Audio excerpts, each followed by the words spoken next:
Today, we're going to unravel a really fascinating ecological story. It starts with a bird that, let's be honest, has a bit of a PR problem. It involves an animal we all know and love, and, kind of surprisingly, it connects directly to our own health. This is the big question, right? This is the heart of the mystery we're exploring today. It's a story that's unfolding in Ethiopia, but honestly, its lessons are global. And the answer? Well, it shows just how connected and maybe how fragile our world really is. All right, so let's get into it and meet our main character. And look, I know what you might be thinking. Vultures. The image that pops into your head probably isn't great, but I need you to just forget all that, because in reality, these birds are absolute heroes.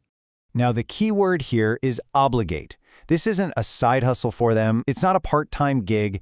This is what they are built to do. They have evolved over millennia for one of the most vital jobs in any ecosystem, the cleanup crew. And they are ridiculously good at their job. I mean, we are talking about actual biological superpowers. Their stomach acid is so intense, we're talking a pH near 0.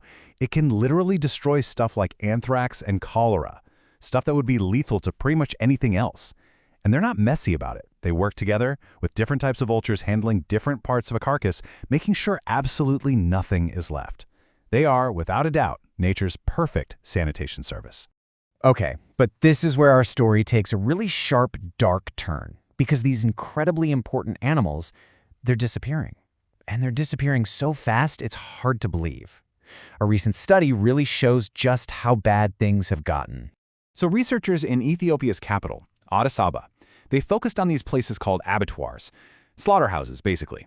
For scavengers, these places are like a reliable, all-you-can-eat buffet. So for 5 years, the team used cameras and surveys to see who was showing up for dinner. And the results? Well, they were genuinely shocking. And there it is. Just look at that number. In only 5 years, there was a 73% drop in the populations of the two most important vulture species at these sites. 73%. That's not a decline, that's a full-blown collapse. And this chart, man, it just spells it out perfectly. Back in 2014, vultures were cleaning up way more than half of all the carcasses. Fast forward to 2019, and that number is down to just about a third. Think about that. That is a huge sanitation gap. And, you know, in nature, a gap like that doesn't stay empty for long. Something else is going to move in. So what happens when the specialists, the experts, vanish from the job site? The generalists take over. But as we're about to see, not all cleanup crews are created equal, not by a long shot. Yeah, the study found this almost perfect but really worrying inverse relationship.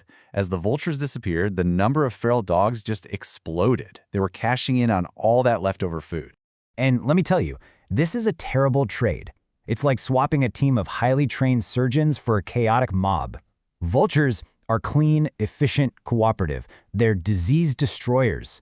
Feral dogs, on the other hand, are messy, they fight, they spread the mess around, and this is the critical part. Their stomachs can't neutralize those dangerous pathogens.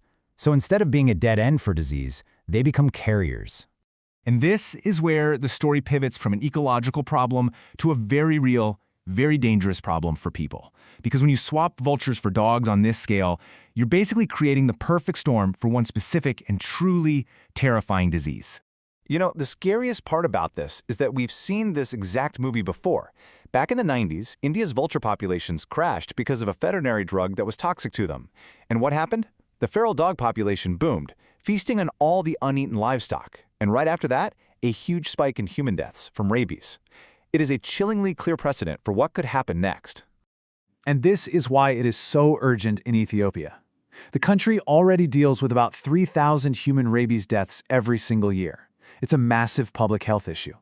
Now imagine what happens when you pour fuel on that fire by letting the feral dog population skyrocket. A terrible situation could get so much worse.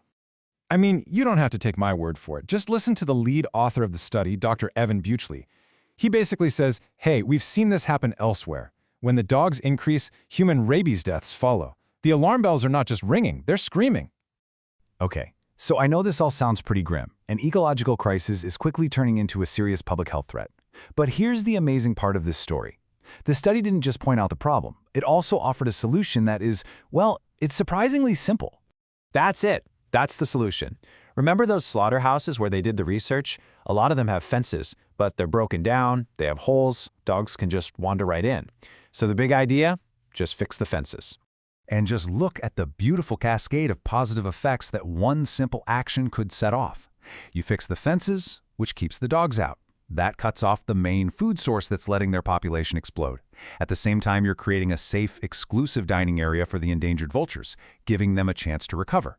And by bringing the dog population back under control, you are directly reducing the risk of rabies for the people who live nearby. It's a win-win-win-win scenario.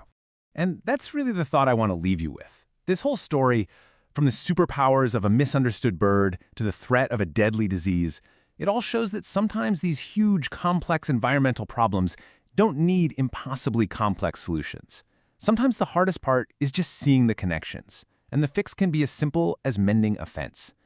It's a powerful reminder that our own safety and well-being is tied directly to the health of all the other species out there, even the ones we don't always think to appreciate.